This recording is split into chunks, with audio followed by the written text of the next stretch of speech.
Good evening Sushma madam. Unit fifth, sir. Good evening, sir. મને લાગે છે બહુ તમે ભગદડ કરીને પહોંચેલા લાગો છો ક્લાસ Uh, માટે.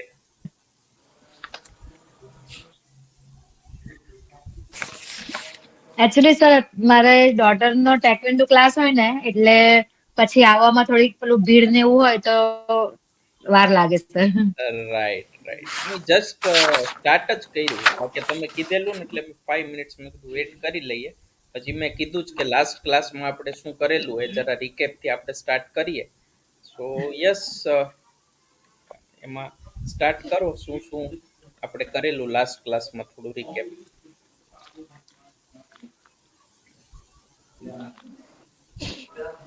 સર લાસ્ટ ક્લાસમાં તમે જણાવ્યું હતું કે પેલું ડી એડિક્શનની સફળતા માટે માનવ બળની બહુ જરૂર પડે છે. Right. Can you hear me sir? Yes yes, I can. હા હા સર, પછી એના અંદર થ્રી ડિફરન્ટ લેવલ હતા જે મેડિકલી, સાયકોલોજીકલી ને સોશિયલી જે ઇફેક્ટ થાય છે એની જાણકારી આપી હતી. પછી જે હતું પિયર કાઉન્સલર, એની શું ભૂમિકા હતી, સોશિયલ વર્કરની ભૂમિકા, એ બધાના વિષયમાં પછી માહિતી આપી હતી. બરાબર છે, કરેક્ટ. તમે Yes, sir. ઉષ્મા મેડમ થોડું કન્ટ્રીબ્યુટ કરો શું આપણે ચર્ચા કરેલી એ બાબતે.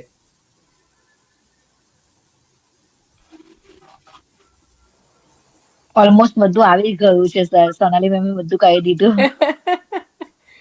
નહીં, અલગ અલગ થોડું ઓર ડિટેલમાં છે થોડી ઘણી વસ્તુ જે ગેપ્સ છે એ ફૂલફિલ કરવાના છે. બીજા પણ એડમિનિસ્ટ્રેશનમાં કામ કરતા હોય છે થેરાપિસ્ટ સિવાય, સો એ બધા કોણ કોણ હોય છે? પછી મેનેજમેન્ટ એન્ડ સપોર્ટ ટીમ માટે પછી હતું. રાઈટ. વિજયભાઈ, એમાં જે ફંડિંગની જરૂરત પડે છે, જે દસ્તાવેજ, જે મેડિકલ રિપોર્ટ, જે બધું મેનેજ કરે છે. કરેક્ટ. પછી yoga counsellor, medication trainer. Right. Dietitian, nutritionist. Correct. Yes વિજયભાઈ. સોનાલી મેડમે બધું કહી દીધું, મને કઈ નવું યાદ નહીં આવતું. ઓકે કે કઈ રહી ગયું હોય તો. ઓકે સર એટલે મેં છે ને પોતાને મ્યુટ કરી દીધું તૈયારીમાં જ. હવે કશું ના કહું એમ. ના ના, એવું નથી. એમાં ઘણી બધી હજી જો ડિટેલમાં હોય તો ઘણી બધી વસ્તુ છે, જેમ કે પ્રોગ્રામ મેનેજર હોય, એડમિનિસ્ટ્રેટર હોય, તો ડેઈલી જે કામ છે એ કરવાનું. પછી કેસ મેનેજર હોય કે કેસીસ જે બધા આવતા હોય તો એ બધા કેસીસ ની ડિટેલ એને હેલ્પ કરવાનું. બરાબર છે. પછી કેર ગીવર હોય, વોર્ડ આસિસ્ટન્ટ હોય, તો એ જે છે એમની ફૂલ ટાઈમ 24/7 એમને શિફ્ટમાં કામ કરવાનું હોય, because they are supporting staff. તો એમને એ ધ્યાન રાખવાનું હોય કે કોઈ જે છે એ વધારે સિવિયર વાળું કે સુસાઇડલ ટેન્ડન્સી વાળું હોય તો એ એમની ઉપર ખાસ ધ્યાન રાખે. સો that's what there responsibility is. અને સિક્યુરિટી સ્ટાફ પણ હોય જે કે ખાસ ધ્યાન રાખે. એટલે સર જ્યારે ડોક્ટર ના હોય ત્યારે મતલબ એ લોકો ધ્યાન આપી શકે એમની ઉપર. કરેક્ટ કરેક્ટ, બીકોઝ ડોક્ટર્સ છે, કાઉન્સેલર છે, તો એ 24/7 તો ના હોય ને અવેલેબલ. તો દેટ ઇઝ વાય. પછી ફિઝિયોથેરાપિસ્ટ છે, ઓક્યુપેશનલ થેરાપિસ્ટ છે. એ લોકો મતલબ એમને સમજાવવામાં કેપેબલ હોય, પણ મતલબ જે સ્ટાફ છે. Correct correct. જે સ્ટાફ છે સર, મતલબ એ લોકોને એટલું ગાઈડન્સ તો હોવું જોઈએ કે એ લોકોને મતલબ ઠંડા પાડી શકે ટાઈમ સુધી. બરાબર છે, કરેક્ટ. એમને શું છે કે એમનું જે પબ્લિક ઇન્ટરેક્શન હોય, એક રિલેશનશિપ બિલ્ડિંગ હોય, એની સ્કિલ સારી હોવી જોઈએ. So that is required. Legal કાઉન્સેલરની જરૂર હોય અગેન, બીકોઝ ઘણા બધા જે ડ્રગ્સના ને કેસીસ આવતા હોય તો એ બધા જે હોય તો ત્યાં લીગલ કાઉન્સેલર જોઈએ એમને હેલ્પ કરવા માટે, જેમની ઉપર કોર્ટ કેસીસ હોય કે પછી એનસીબીના કેસીસ હોય, તો એ બધું માટે. તો દરેક જે આપણે એમ વાત કરીએ કે દરેક સ્ટાફને ખાસ કઈ વસ્તુની ટ્રેનિંગ બધા સ્ટાફને હોવી જોઈએ? irrespective of any department. Care giver sir. હા, એટલે એ કેર ગીવર એમાં આવી ગયેલા, પણ એમને કઈ અમુક જે બેઝિક ટ્રેનિંગ છે એ કમ્પલસરી છે ઇરરિસ્પેક્ટિવ ઓફ એની ડિપાર્ટમેન્ટ. કે ઇમરજન્સીમાં કોઈ પણ ના હોય અવેલેબલ, ત્યારે જે તે પેશન્ટ હોય તેને એ મેનેજ સાચવી શકે એમ. Right, crisis management, correct. હા સર, વિજય. અમુક ટાઈમ કોઈ પેશન્ટ હોય તો એને મતલબ ગેરવર્તન કરે કે મતલબ એનું શું કહેવાય હાઈપર થઈ જાય, એવા જાતના અમુક વર્તનો કરે તો મતલબ એને હેન્ડલ કરવા માટે એવો સ્ટાફ હોવો જરૂરી છે કે એને જે સુધી ડોક્ટર હાજર ના થાય ત્યાં સુધી તેને સાચવી શકે. Right, right. એટલે સમજી લ્યો કે આપણે એને જે એક એક વર્ડ્સની અંદર આપણે કહીએ તો ટ્રોમા ઇન્ફોર્મ્ડ કેર આવી જાય, પછી ક્રાઇસિસ મેનેજમેન્ટ થઈ ગયું, પછી સુસાઇડ પ્રિવેન્શન. પેશન્ટ હોય સુસાઇડ કરવાની ટેન્ડન્સી હોય કે એવી કોઈ એ હરકત કરે, સો એવી કોઈ જો એ હરકત કરે તો એમની ઉપર મોનિટરિંગ રાખે. રિલેપ્સ પ્રિવેન્શન, કોઈ વ્યક્તિ જે છે એ અગેન ડ્રગ માટે ટ્રાય કરે કે મળવા માટે, કે જે મેં વાત કરેલી કે રિલેટિવ્સ લઈને આવે, એલ્કોહોલ લઈને પ્રોવાઈડ કરે. બેઝિક કાઉન્સેલિંગ સ્કિલ્સ છે હેન્ડલ કરવા, તો એ પણ બધાને આવડવું જોઈએ. એથિકલ પ્રેક્ટિસ કરવાની હોય છે, that is also very important. અને કોન્ફિડેન્શિયાલિટી નોર્મ્સ, જે પણ ડેટા હોય, જે પણ એમની ડિટેલ કેસ હિસ્ટ્રી હોય, જે પણ એમની પર્સનલ ચીજ હોય, તો એ પબ્લિક નથી કરવાની. સો એ બધાને એમની નામ, એમનું ડિટેલ, એ બધી જ વસ્તુ એ કોન્ફિડેન્શિયલ રાખે. સો આ બધી training which is very common irrespective of any department, weather they are in administration, weather they are in security or anything. Because ક્યારે પણ કોઈ પણ એની હેલ્પ કરી શકે. બધાને જો એ વસ્તુ આવડતી હોય સો ઇટ બીકમ્સ ઇઝી કે કોઈક તો જે છે એ એમને હેલ્પ કરી શકે. સો યસ, એ આપણે ચર્ચા કરેલી. હવે આપણે નેક્સ્ટ આગળ વધીએ. સો નેક્સ્ટમાં જે છે એ હવે આપણે વાત કરશું જે NISD જે છે, કે જે ઇન્સ્ટિટ્યૂટ આપણે કીધેલું કે જે ખાસ ટ્રેનિંગનું આ કામ કરે છે. સો એ બાબતે આપણે આજે ચર્ચા કરીશું કે શું એ ઇન્સ્ટિટ્યૂટ છે અને શું એનો રોલ છે. સો સ્ક્રીન શેર મેં કરેલી છે, so it will take some time. Sir, તમારો અવાજ અટકી ગયો. ઓકે, યસ, હવે દેખાય છે સ્ક્રીન?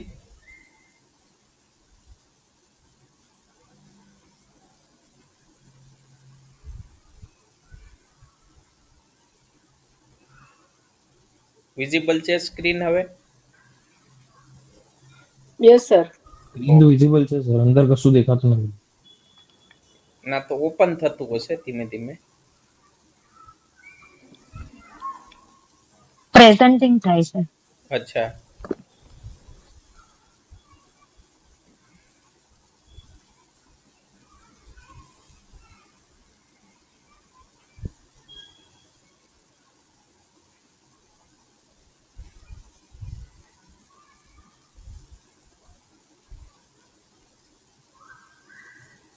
હવે વિઝિબલ છે?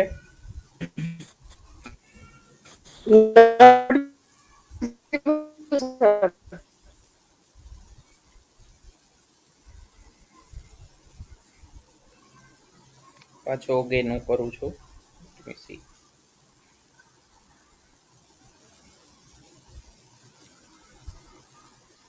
સર, એક બંધ કરી યસ, યસ, ફરી વાર કરું.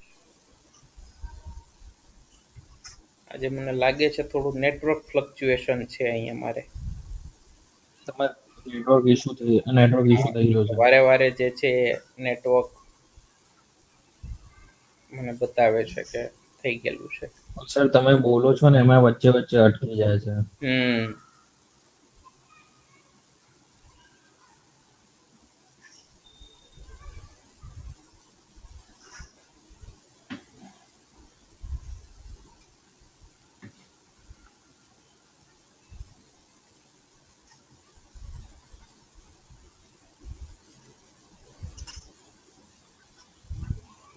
આવા પ્રોબ્લેમ ના બી ઓફલાઈન ક્લાસ હોય તો વધારે મજા આવે.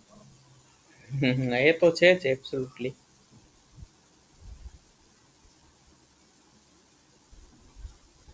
એમાં સર 3-3 કલાક ભણવામાં નીકળી જાય તો ખબર ના પડે. આમાં કલાકમાં તો કંટાળો આવવા લાગે. એટલે તો એટલા સમય પૂરતું જ આપણે રાખીએ બીકોઝ એનાથી યસ સર. સર વિઝિબલ થયું sir. Yes yes. So basically સારો દેખાય છે. યસ. સો NISD જે ઓર્ગેનાઇઝેશન છે એ બાબતે આપણે ચર્ચા કરશું. એટલે NISD એટલે national institute of social defence. હવે બાય એની ચાન્સ કોઈ આનું નામ સાંભળેલું છે કે કોઈ જગ્યાએ?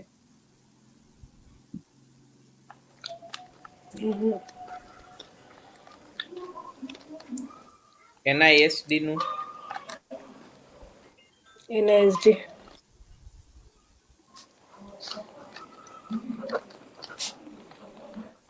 અને આ NISD બેઝિકલી આવે છે કોની અંડરમાં?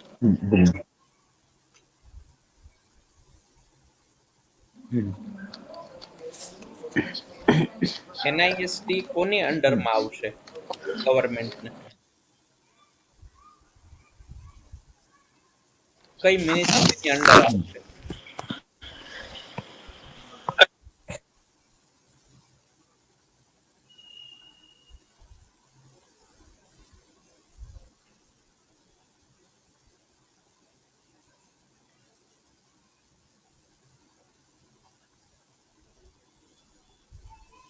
આવે છે મારો અવાજ?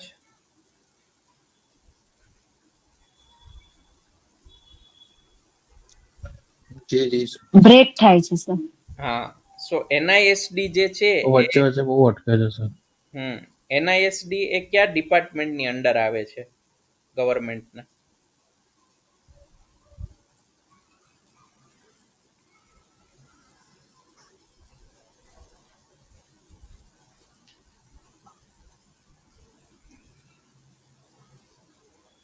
એવું તો કેમ નથી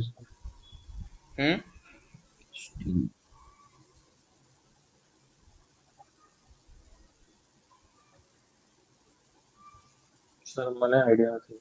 ઓકે આના વિશે નથી ખબર સર. Okay okay. સર આ સોશિયલ ડિફેન્સ કોર્સ છે? હા એ તો બરાબર છે બટ એ કયા ડિપાર્ટમેન્ટની અંડર આવે છે? National institute of social defence. જો ઓલરેડી નીચે લખેલું છે સમાજ ન્યાય અને સશક્તિકરણ મંત્રાલય. જવાબ ક્વેશ્ચનનો જવાબ જ ત્યાં છે નીચે પીપીટીની અંદર જ. So basically social ministry of social justice and empowerment any under જ આવે છે. ત્યાં જ લખેલું છે બરાબર. સો એ બેઝિકલી એનું કામ એવું હોય છે કે એ એક નોડલ એજન્સી છે કે એ જે સબસ્ટન્સ યુઝ છે, જે ડ્રગનો યુઝ છે, એના પ્રતિકાર કરવા માટે, એની માટે ફાઇટ કરવા માટે બેઝિકલી એક જે નોડલ એજન્સી સેન્ટ્રલ ગવર્મેન્ટની એની છે. સો શું છે કે એ દેશભરમાં નશામુક્તિ ક્ષેત્રમાં અગ્રણી ભૂમિકા ભજવે છે. ખાસ એની માટે જ છે, એનો બીજો કોઈ રોલ છે નહીં. સો આ સંસ્થા રાષ્ટ્રીય સ્તરે ક્ષમતા નિર્માણ, વ્યાવસાયિક તાલીમ, માર્ગદર્શિકા વિકાસ, અભ્યાસક્રમ નિર્માણ અને વ્યાપક જાગૃતિ કાર્યક્રમો દ્વારા સમાજને નશામુક્ત બનાવવાના મિશન પર કાર્યરત છે. એટલે શું છે કે આ એક એવી એજન્સી છે કે ડી એડિક્શનની તાલીમ આપવાની હોય, કોર્સિસ કરાવવાના હોય, કે પછી જે છે એની માટે એક અલગ તરીકેનું કહેવાય કે જે મટીરિયલ તૈયાર કરવાનું હોય, સ્ટડી મટીરિયલ તૈયાર કરવાનું હોય, કે પછી માર્ગદર્શિકા તૈયાર કરવાની હોય, રૂલ્સ રેગ્યુલેશન. સો એ બધામાં જે છે એ આ NISD એક મેજર રોલ એ પ્લે કરતી હોય છે. નેક્સ્ટ સ્લાઇડમાં જઈએ. સો શું છે તો કે એના મુખ્ય લક્ષ્યો અને કાર્યક્ષેત્ર શું છે? સો મેઇન તો એક વસ્તુ છે કે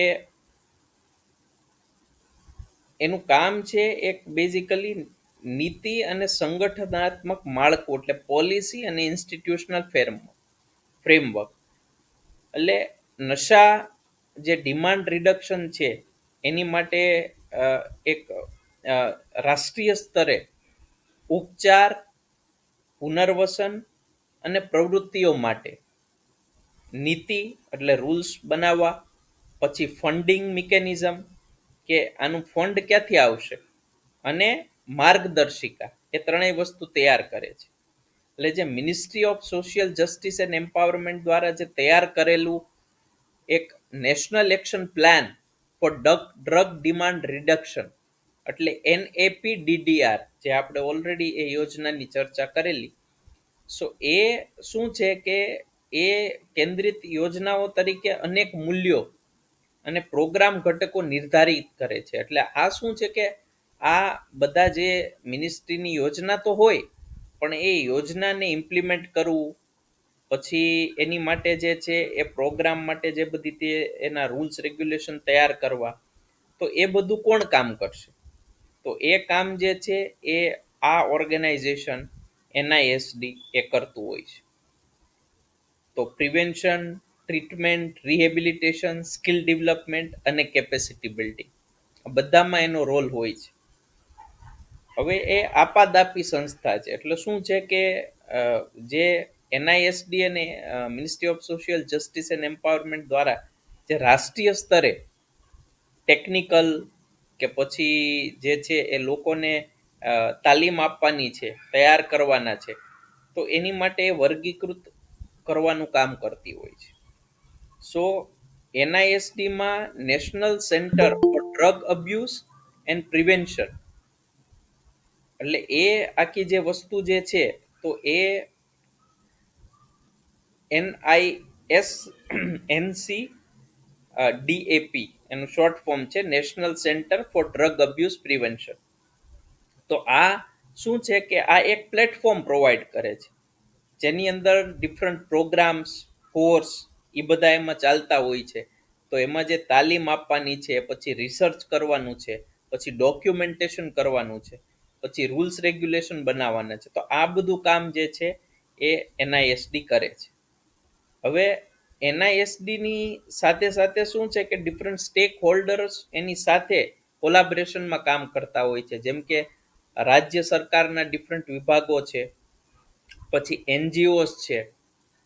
તો આ બધા શું છે કે આ બધા પણ કામ કરી અને જે ગ્રાસરૂટ લેવલનું જે પ્રોગ્રામનું છે એક કોમ્બિનેશન કરવાનું, એ આની સાથે NISD સાથે મળીને કરતા હોય છે. હવે આપણે NISDની જે વાત કરીએ તો NISDમાં શું છે કે બેઝિકલી એની અંદર એ વસ્તુ છે કે ખરેખર એનો શું રોલ એક્ઝેક્ટ આપણે વાત કરીએ તો શું છે, તો એની મુખ્ય કામગીરી, એના કી ફંક્શન્સ શું છે? તો પહેલું છે તાલીમ અને ક્ષમતા વિકસન, એટલે ટ્રેનિંગ અને કેપેસિટી બિલ્ડિંગ. એટલે NISD શું છે કે ડિફરન્ટ ટાઈપના જે કોર્સ બનાવવાના છે તાલીમ માટે. તો ખાસ કરીને કેવા કોર્સ એ તૈયાર કરે છે? તો કે 3 month certification course on drug D addiction, counselling and rehabilitation. તો એક આ ટાઈપનો કોર્સ જે છે એ તૈયાર કરે છે. તેમજ ઓનલાઈન અને self paid course, self paced course એટલે તમે તમારી મરજીથી એ કોર્સ અટેન્ડ કરી શકો, વિડીયો ઓલરેડી રેકોર્ડેડ હોય, જે આજકાલ MOOCs કહેવાય છે, મેસિવ ઓપન ઓનલાઈન કોર્સિસ. સો આ બધા કોર્સિસમાં શું છે કે એ ટાઈપનું આખું બધું વસ્તુ જે છે એ તમારી મરજી મુજબ તમે કરી શકો. તો એમાં એ કોની માટે હોય છે? તો ક્લિનિકલ કાઉન્સેલર્સ છે, સોશિયલ વર્કર્સ છે, પછી આઉટરીચ વર્કર્સ છે, અને જે પ્રોગ્રામ કોઓર્ડિનેટર્સ હોય છે. તો એની માટે શું છે કે આ ડિઝાઇન કરવામાં આવે છે. એટલે કોઈ નોર્મલ માણસ કરીને એની ટ્રેનિંગ કરવા માંડે એવું પોસિબલ નથી. એની માટે ખાસ ઓર્ગેનાઇઝેશન જે કામ કરતા હોય, જે ઇન્વોલ્વ હોય, સો એ બધાની માટે આ ટ્રેનિંગ પ્લેટફોર્મ તૈયાર કરવામાં આવે છે. Because they have basic knowledge, એમને ઓલરેડી જે છે બેઝિક નોલેજ છે, અને પછી એની ઉપર એમને બિલ્ડ કરવાનું છે. તો શું છે કે જે ગ્રાઉન્ડ લેવલના સર્વિસ પ્રોવાઈડર હોય તો એમને એવિડન્સ બેઝ ટેકનિક માટે ટ્રેન કરવા, એટલે કોગ્નિટિવ બિહેવિયરલ થેરાપી CBT, પછી મોટિવેશનલ ઇન્ટરવ્યુઇંગ, પછી રિલેપ્સ પ્રિવેન્શન. તો આ બધું જ જે છે એ બધાની ટ્રેનિંગ એમને આપવામાં આવે છે. બીજી વસ્તુ એનો ફર્સ્ટ આપણે રોલ થયો. સેકન્ડ છે રિસર્ચ અને ડોક્યુમેન્ટેશન. સો શું આમાં રિસર્ચ ને ડોક્યુમેન્ટેશનની વાત કરીએ તો NISD શું છે કે નશા જે બંધારણીય પ્રેક્ટિસો છે, પછી એના પ્રોગ્રામ્સ છે, એનું ઇવેલ્યુએશન કરવાનું, પછી એના જે લોંગ ટર્મ જે વસ્તુ હોય એ લોંગ ટર્મની એની અસર કેવી થાય છે આ પ્રોગ્રામની, અને જે બધું પ્રેક્ટિસ કરતા હોય છે, તો આ બધી વસ્તુનું ઇવેલ્યુએશન કોણ કરશે? તો એ NISD કરશે, બીકોઝ એ ડેડિકેટેડલી એની માટે જ જે છે આ સંસ્થા ઊભી થઈ છે કે એમાં કોઈ સૂચનો હોય કે પછી કોઈ પ્રકારનું જે છે એ સજેશન હોય કે કોઈ એનાલિસિસ મળતું હોય, પછી રિસર્ચ થતા હોય, તો એ રિસર્ચ આ બધાના થતા હોય તો એ જર્નલ્સ એની પબ્લિશ કરે છે જે આ બધા રિલેટેડ રિસર્ચ હોય. તો પછી શું છે કે આ બીકોઝ આ જર્નલ્સ હોય, જે રિસર્ચ હોય, આ બધી વસ્તુ ઓલરેડી પબ્લિશ હોય, તો જે આ ફિલ્ડમાં કામ કરતા હોય એમની માટે એ બહુ ફાયદાકારક થાય, બીકોઝ એમની માટે રેફરન્સ પ્રોવાઈડ કરે છે. આગળ પણ જો સારું રિસર્ચ કરવું હોય તો એની માટે શું છે કે એ એક રસ્તો, એક વે આઉટ બતાવે છે. પછી છે national centre for drug abuse prevention. So NISD ની અંદર જ આપણે વાત કરીએ તો આ national centre for drug abuse prevention એટલે NCDAP એ એક એપેક્સ સેન્ટર છે રાષ્ટ્રીય સ્તરનું, એની અંડરમાં જ, અમ્બ્રેલાની અંદર, જેનું શું કામ છે તો કે awareness material, training modules, evaluation tools, technical support, એ આ બધું પૂરો પાડે છે. સો જે NCDAP છે એનો ઉદ્દેશ શું છે તો કે કેન્દ્ર અને રાજ્ય સરકાર પર પ્રિવેન્ટિવ એજ્યુકેશન અને કેપેસિટી બિલ્ડિંગને સ્કેલ અપ કરવું, એ કામ કરે છે. પછી છે પ્રિવેન્શન અને અવેરનેસ કેમ્પેન. હવે અવેરનેસ કેમ્પેન આપણે પહેલા ઓલરેડી વાત કરેલી કે અવેરનેસ કેમ્પેન્સ ખરેખર જે છે એ આમાં અસર કરે અને રિઝલ્ટ આપે. તો એ આ કોણ આ બધું ડિઝાઇન કરે છે? તો એ NISD આ કામ કરે છે કે NISD જે સ્કૂલ્સ છે, પછી યુનિવર્સિટી છે, કમ્યુનિટી છે, તો ત્યાં એ જે છે એ સબસ્ટન્સ એબ્યુઝ વિશે જે અવેરનેસ ક્રિએટ કરવી, પછી લાઈફ સ્કિલ્સ મોડ્યુલ્સ ટ્રેન કરવા, પછી ટીચર ટ્રેનિંગ કરવી, અને જે છે એ એડોલેશન પ્રિવેન્શન એટલે એડોલેશન્સ જે છે એ આવી રીતે ડ્રગ અબ્યુઝમાં જો ઇન્વોલ્વ થતા હોય તો એમની રોકથામ કરવી. તો આ બધી વસ્તુ જે છે એ NISD જે ઓર્ગેનાઇઝેશન છે એ કરતી હોય છે. પછી ઇવોલ્યુશન અને મોનિટરિંગ ટેકનિકલ સહાય. હવે આ ટેકનિકલ સપોર્ટ કયા ટાઈપનો તો કે જે NAPDDR જે ચાલે છે પ્રોગ્રામ, એની હેઠળમાં સ્ટેટ્સ, યુનિયન ટેરેટરીઝ એમાં અને ઇમ્પ્લિમેન્ટિંગ એજન્સીસ છે, તો એની માટે ટ્રેનિંગ મોડ્યુલ્સ પ્રોવાઈડ કરવામાં આવે. પછી SOPs, સ્ટાન્ડર્ડ ઓપરેટિંગ પ્રોસિજર્સ, પછી મોનિટરિંગ ટૂલ્સ અને પિરિયોડિક ઇવેલ્યુએશન માટે મદદ કરે છે. એટલે જે પણ ટેસ્ટ યુઝ થતી હોય ઇવેલ્યુએશન માટે, અને તો એ બધું જ જે છે એ NISD જે છે એ પૂરેપૂરો એમાં સપોર્ટ પ્રોવાઈડ કરતી હોય છે. તો એક આપણે ઓલરેડી ચર્ચા પહેલા કરેલી. સો પાર્થભાઈ પણ લાસ્ટ લેક્ચરમાં જે છે એ પ્રોગ્રામ્સનું તમને હોમવર્ક આપેલ, તો એ બધા પ્રોગ્રામ્સ ક્યાં હતા એ જરા મને કોઈ જણાવશે બ્રીફમાં? કયા પ્રોગ્રામની ચર્ચા કરેલી એ ક્લાસમાં?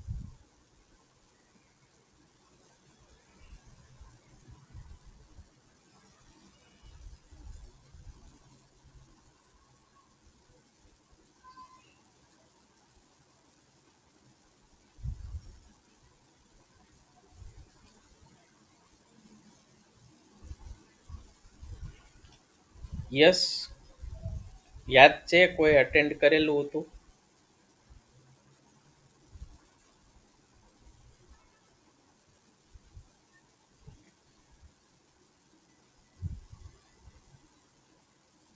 હોમવર્કમાં તમે નામ લખીને બધા એમાં પોસ્ટ કરતા હતા, તો શું હતું એ?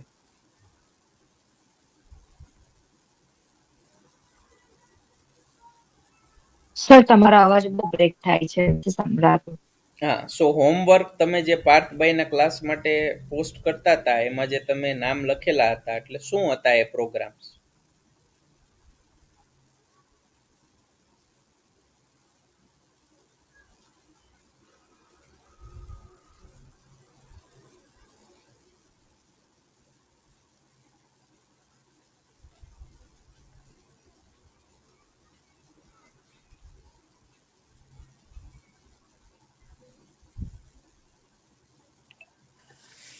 આવે છે મારો અવાજ? સર જે પ્રોગ્રામ નેશનલ ને સ્ટેટ લેવલ પર, યસ સર આવે છે.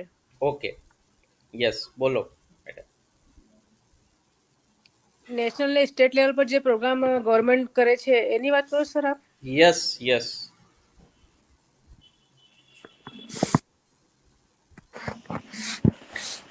હા તો સર એ તો પેલા એમાં મોકલ્યું હતું એ જ નેશનલ લેવલ પ્રોગ્રામમાં જે હતું MOSJE means the main national entities coordinated by the Ministry of Social Justice and Empowerment. Right. પછી NGOs નો rehabilitation centres, educational institution and community based organisation. પછી નેશનલ લેવલ હતું sir awareness generation, special drives in schools, college અને work place. બરાબર છે, correct. સો એ જે આ બધા કેમ્પેન્સ છે ને, તો એ કેમ્પેન્સનું મટીરિયલ તૈયાર કરવું, એને બીજો જે સપોર્ટ કરવો, તો એ બધું જ NISD કરતી હોય છે. સો NISDનું જે છે એ આ મેજર રોલ છે આ માટે. તો એક તો પોલિસી લીડરશિપ, એની સેન્ટ્રલ જે બધી રોલ્સ એન્ડ રિસ્પોન્સિબિલિટી છે, તો શું છે? તો એક MOSJE ને આપણે વાત કરીએ તો ministry of social justice and empowerment, તો એનો શું રોલ છે? Because it is a parent organisation. So એક તો એ પોલિસી લીડરશિપ, એટલે MOSJE જે છે એ NAPDDR જેવી નીતિઓ ઘડાય તે માટે જવાબદાર છે. પછી નેશનલ લેવલ ફંડિંગ મિકેનિઝમ્સ એ દાખલ કરે છે, કારણ કે ફંડિંગ એ પ્રોવાઈડ કરે છે. પછી ઇમ્પ્લિમેન્ટેશનની ગાઈડલાઈન એ જાહેર કરે છે કે કોઈ પણ પ્રોગ્રામ છે તો એ કેટલા સમય સુધી ચાલશે અને કેવી રીતે એ ચાલશે. પછી પ્રાયોરિટી અને ઓરિએન્ટેશન નક્કી કરે છે કે કેવી રીતે કઈ વસ્તુને પ્રાયોરિટી આપવી, કેવી રીતે પ્રોગ્રામ પ્લાન થશે. પછી એનું કામ છે ફંડિંગ ને coordination. So ministry of social justice and empowerment, તો સ્ટેટ્સ છે, યુનિયન ટેરેટરીઝ છે, પછી NGOs છે, ઇન્સ્ટિટ્યુશનલ પાર્ટનર્સ છે. સો આ બધાને એ ફાઇનાન્શિયલ સપોર્ટ પ્રોવાઈડ કરે છે પ્રોગ્રામ ચાલુ કરવા માટે. સો જે આઉટરીચ અને ડ્રોપિંગ સેન્ટર હોય છે, પછી ડી એડિક્શન સેન્ટર્સ હોય છે, સો એની માટે જે ગ્રાન્ટ પ્રોવાઈડ કરવી, કે પછી એને સ્કિલ ડેવલપમેન્ટ અને કેપેસિટી બિલ્ડિંગ જે સ્ટાફ માટે ફંડ પ્રોવાઈડ કરવું, તો એ બધું જે છે એ આ કામ કરે છે. પછી નેશનલ કેમ્પેન્સ. સો એક MOSJE નું આપણું જે નેશનલ કેમ્પેન છે જે બહુ પોપ્યુલર છે, એ કયું છે? એનું નામ કોઈ મને જણાવશે?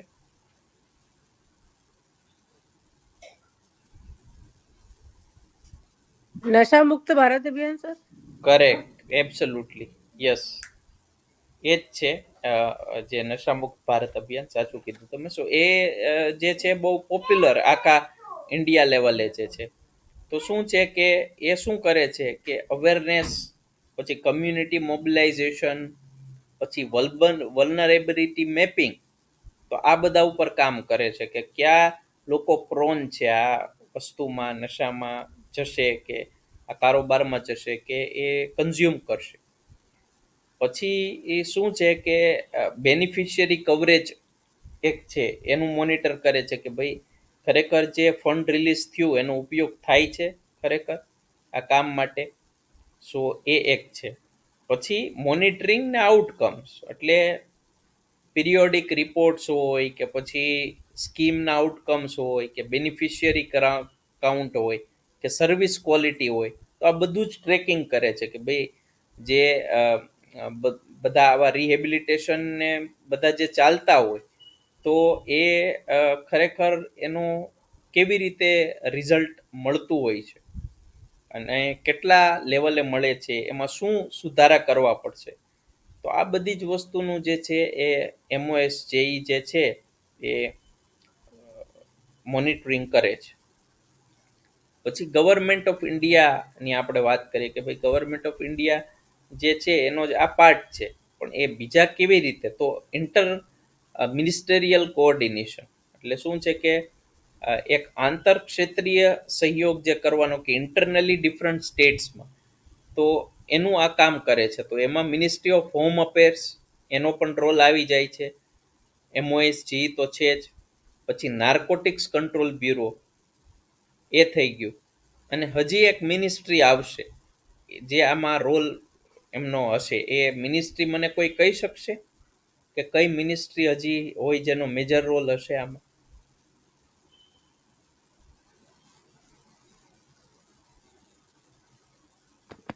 Sir, MOHFW, ministry of health and family welfare include. Correct, very good, absolutely, એકદમ સાચું તમે કીધું, બીકોઝ હેલ્થ ને ફેમિલીને રિલેટેડ છે. સો એ શું છે કે પોલિસી લેવલનું જે કોઓર્ડિનેશન કરવામાં આ બધાને એક સાથે કામ કરવું પડશે. પછી શું છે કે ફોરેન્સિક ટેસ્ટિંગ છે કે પછી હેલ્થ રિલેટેડ જે છે એડવાઇસ દેવાની છે, તો એ બધું જ જે છે એ આ કામ કરે છે. પછી ઇન્ટરનેશનલ કોઓપરેશનની વાત કરીએ તો ઇન્ટરનેશનલમાં ગ્લોબલ કન્વેન્શન્સ જે થાય યુએનના, તો એમાં આનો બહુ મોટો રોલ હોય છે. જેમ બાયલેટરલ પાર્ટનરશિપ્સ કરવાની હોય તો ગવર્મેન્ટ ઓફ ઇન્ડિયા ડિફરન્ટ આમાં પગલાં લે છે કે ફોર એક્ઝામ્પલ ઇન્ફોર્મેશન શેરિંગ કરવાની છે કે પછી ક્રોસ બોર્ડર પ્રિવેન્શન અને ટ્રેનિંગ કરવાની હોય છે, તો એ બધાના કોલાબોરેશન કરે છે. પછી MOSG અને NISD જે છે એ ટેકનિકલ રિસોર્સ એજન્સી જે છે, તો એ ઇન્ટરનેશનલ પ્રેક્ટિસને ડોમેસ્ટિક મોડ્યુલમાં ઢાળવાનો પ્રયત્ન કરે છે. હવે મેં જેમ કીધેલું કે ઘણા બધા ઇન્ટરનેશનલી બહુ સારા એવા પ્રોગ્રામ્સ ને બધું ચાલતું હોય, પણ આપણે ઇન્ડિયન લેવલે કેવી રીતે કરશું એમ, તો એ ઇન્ડિયન લેવલે જે છે એ આ બધી વસ્તુને અહીંયાના કલ્ચરની મુજબ કરી અને પછી એમાં આગળ કામ કરતા હોય છે. હવે એના આઉટકમ્સ આ બધાના શું છે ને એની ઇમ્પેક્ટ શું છે, તો NAPDDR જે પ્રોગ્રામ છે અને NMBA, તો એ જે રીતે એમણે પૈસા ચૂકવવામાં હોય કે પછી એના બેનિફિશિયરીની સંખ્યા કે આઉટરીચ છે, તો એમાં વધારો થયો છે. તો જો ગવર્મેન્ટનો ડેટા જોઈએ કે 2023-24માં, તો બેનિફિશિયરી કાઉન્ટ્સ ઘણા બધા વધેલા છે. પછી 24 અને 25 જે છે એમાં હાફ યરલી જે છે એમનો વાર્ષિક રિપોર્ટિંગ, તો એમાં પણ એવો ગ્રોથ જે છે એ દેખાડેલો છે કે આ બધા જે પ્રોગ્રામ્સ છે એ બહુ સારી રીતે ઇમ્પ્લિમેન્ટ થાય છે અને અવેરનેસ બહુ સારી રીતે લોકોમાં ક્રિએટ થાય છે. પછી NIST દ્વારા ડિફરન્ટ સર્ટિફિકેટ કોર્સ છે, પછી ઓનલાઈન મોડ્યુઅલ છે, કેપેસિટી બિલ્ડિંગ છે, તો આ બધા માટે પણ જે એજન્સીઓ કામ કરે છે એમાં ખરેખર જે છે એ ઇફેક્ટિવ અને ઇમ્પેક્ટફુલ જે છે એ કામ ખરેખર એમાં થતું હોય છે. સો એ એક આપણે વાત કરી લીધી. અને પછી જે છે એ અને ચેલેન્જીસ શું હોય છે એમ કે આમાં ચેલેન્જીસ પણ ઘણા આવતા હોય છે. સો એક તો એવું છે કે સ્ટેટ અને યુનિયન ટેરિટરીઝમાં જે ઇમ્પ્લિમેન્ટેશનનું હોય તો એમાં પણ ચેલેન્જ આવતા હોય છે. પછી રિસોર્સ અવેબિલિટી બધી જ સ્ટેટ્સને બધી જગ્યાએ હોતી નથી, તો એક એ થઈ જાય છે. પછી નવો ડ્રગ ટ્રેન્ડ એટલે ન્યૂ સાયકો એક્ટિવ સબસ્ટન્સીસ જે આવે છે, સિન્થેટિક ડ્રગ્સ, તો શું છે કે એનું પાછું શોધવું, એની ઇમ્પેક્ટ શોધવી ક્યાં છે અને એનો રિસ્પોન્સ કેવો હોય છે, તો આ બધું એક બહુ ચેલેન્જિંગ અને ટાઈમ ટેકિંગ કામ થઈ જતું હોય છે. પછી માનસિક આરોગ્ય ઇન્ફ્રાસ્ટ્રક્ચરનો અભાવ, એટલે રૂરલ એરિયામાં બહુ અઘરું છે એટલું બધું હજી એક્સેસ મળવો, અને પહાડી એરિયા હોય તો આ બધા એરિયામાં હજી એટલું બધું રીચ ત્યાં સુધી થતું નથી. સો આ એક બહુ મોટું ચેલેન્જ છે.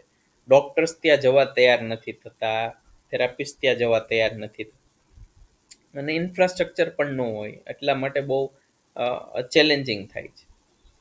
તો શું છે કે આ બધી વસ્તુમાં સુધારો કેવી રીતે લાવવો, કેમ કરવું, તો એ બધી વસ્તુ બહુ જરૂરી છે. એ બધી વસ્તુની ચર્ચા થાય છે. તો એમાં એનજીઓ છે, પછી સ્ટેટ્સ ગવર્મેન્ટ હોય છે, લોકલ ગવર્મેન્ટ હોય છે, તો એ બધા પણ સપોર્ટ કરતા હોય છે કે જે પણ એમની હેલ્પ થાય, કે મોનિટરિંગ કરવાનું હોય, કે પછી લોજિસ્ટિક સપોર્ટ જોતો હોય, કે લોકલ સપોર્ટ જોતો હોય.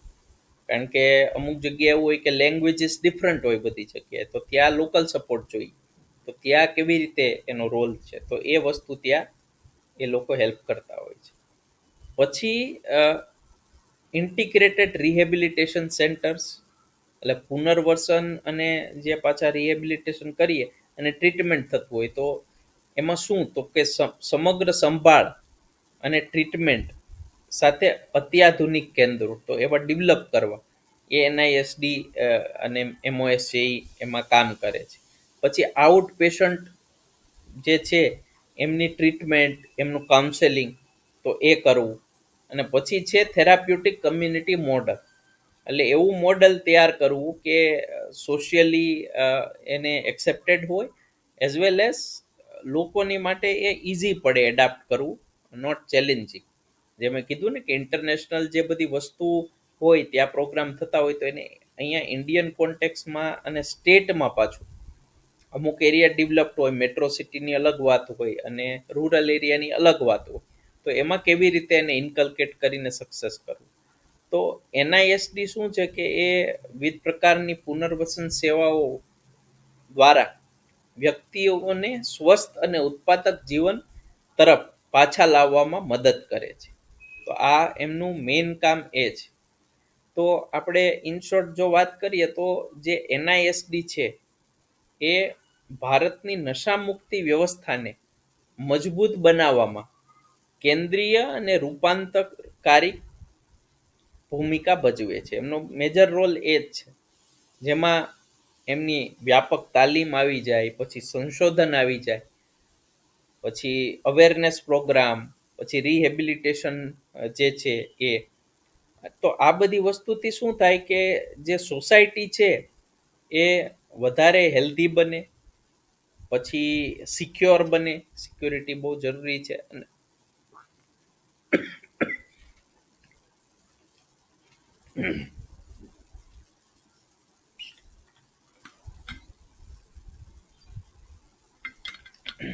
અને જે ડ્રગ ફ્રી આપણે જે એક સોસાયટી ક્રિએટ કરવી છે, તો એ ડ્રગ ફ્રી સોસાયટી ક્રિએટ કરવામાં એમનો રોલ એનઆઈએસટીનો એ બહુ એમાં સારો એવો રોલ હોય છે. સો જે એક બધાનું સંકુલન કરવાનું છે, જે બધાને એકસાથે કામ કરવાનું છે, તો કારણ કે ministry of social justice and એમ્પાવરમેન્ટનું ફક્ત આ જ કામ નથી, એનું તો ઘણું બધું કામ છે. કારણ કે જસ્ટિસ માટે વાત થઈ જાય છે અને લોકોને એમ્પાવરમેન્ટ માટે ઘણી બધી સ્કીમ્સ હોય છે. તો આ તો જસ્ટ એક ફીધર છે એનું, ડ્રગનું. તો એ બધું જ કામ એમઓએસ જે ન કરી શકે, એટલા માટે એને એનઆઈએસડી એ સંસ્થા એક બ્રાન્ચ એમાંથી એક ઓપન કરી છે કે જે ડેડિકેટેડલી આ રીતે કામ કરે. પછી જે બધા પ્રોગ્રામ છે એનએપીડીડીઆર એ બધા, તો એ બધું જ પછી સાથે કામ કરી શકે. બટ એક જે કોઓર્ડિનેશન કરવું, એક જે પ્રોપર ફંક્શન કરવું, એક જે મોનિટરિંગ કરવું, તો એ બધા માટે કોઈ એવી એક સંસ્થા જોઈએ.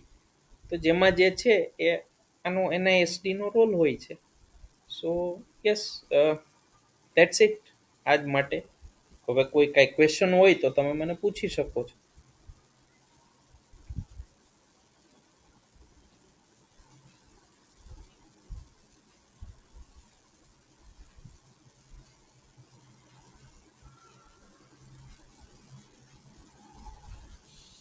એની ક્વેશ્ચન ક્લિયર છે? આજની આપણે ચર્ચા કરીએ.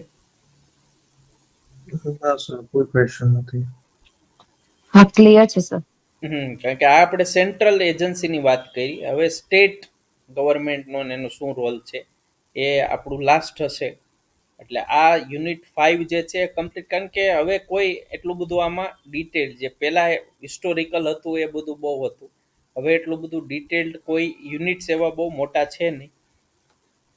ફર્સ્ટ થર્ડ નું મટીરિયલ રેડી છે, જે મેં પાર્થભાઈને કીધું છે, મોકલેલું છે, એટલે જરા રિવ્યૂ કરી લે અને સેકન્ડનું તૈયાર થઈ જશે. પછી એ મને ફોર્થનું ના ફિફ્થનું, એટલે પછી એ બધા જ મટીરિયલ રેડી થઈ જશે.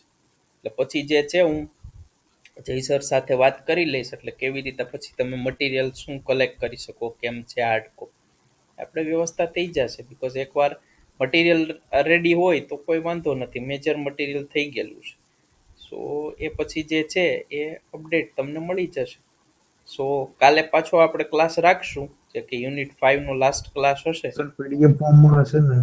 નહીં, હાર્ડ કોપી, પણ એ તમારે કલેક્ટ કરવી પડશે. પીડીએફ તો હમણાં તમને આપી દઈએ, પણ એનો મતલબ નથી ને, બિકોઝ તમે કમ્ફર્ટેબલ ન હો ને.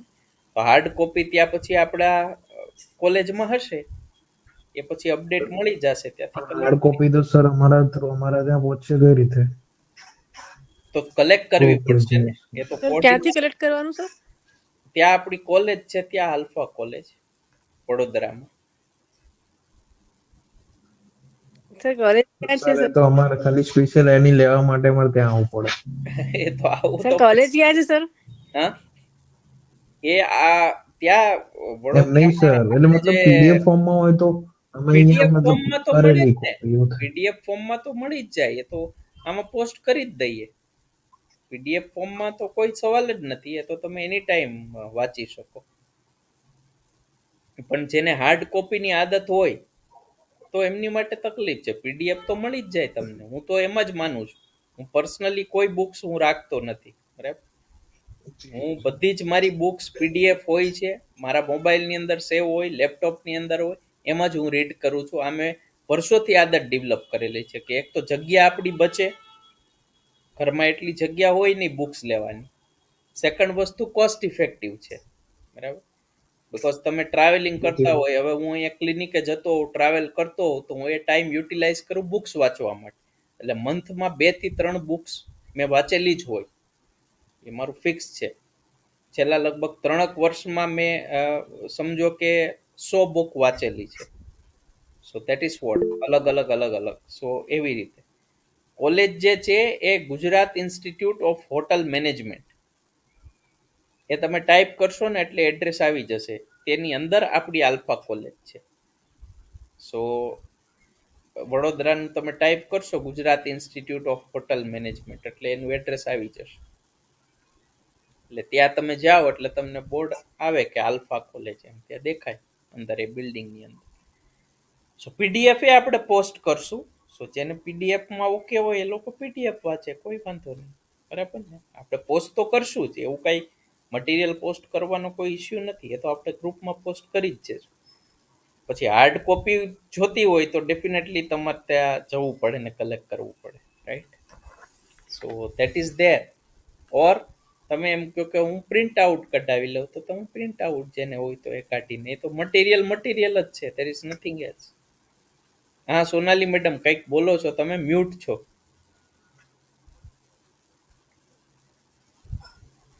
અચ્છા, અહીંયા નથી વાત કરતા ને, મને એમ કે તમે મને કહો છો.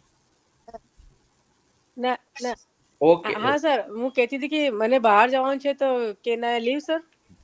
હા થઈ ગયું. હવે આપણો ક્લાસ થઈ ગયો છે. હવે કાલ મળશું આપણે, બરાબર. ચલો થઈ ગયું sir. Okay yes okay sir. ચલો, good night. Okay sir, good night.